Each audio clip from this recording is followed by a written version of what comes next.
many that misunderstand Scripture and choose not to adhere to the biblical jurisprudence or a line upon line or precept upon precept method of investigating Bible truths, will use two passages out of context to evangelize a lie regarding the law of God. The passages they say claim it is a sin or a curse to keep the law of God are as follows. For as many as are under the works of the law are under the curse. For it is written, Cursed is every one that continueth not in all things which are written in the book of the law to do them.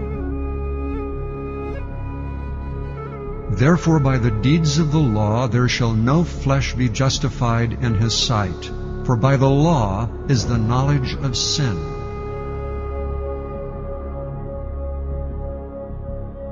Seeing how these verses seem to contradict themselves would be the first red flag most Christians would decide warrants further study. For example, in Galatians 3:10, it appears that the first half of the passage is saying those that keep the law are cursed. Yet the second half reveals the exact opposite. Looking at Romans 3:20, we see the same scenario as well. So what's going on here?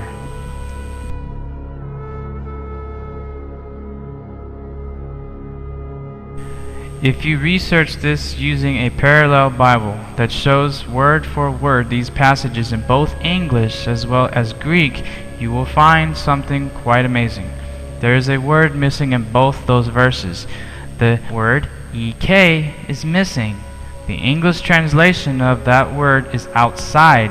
So, looking at those two verses again, with that word placed where it belongs, we see why the devil removed it.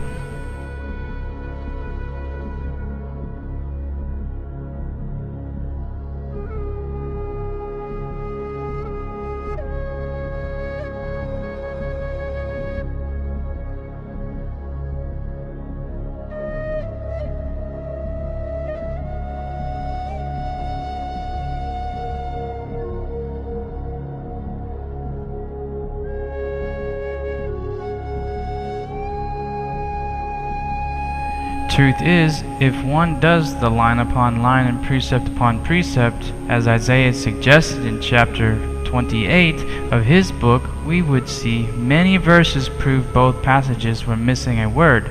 My favorite verse that validates all this is from Romans chapter 2. For not the hearers of the law are just before God, but the doers of the law shall be justified. If you still think Galatians 3:10 and Romans 2:20 are saying you cannot be justified by keeping the law of God, then you need to rip out a lot of verses that say otherwise.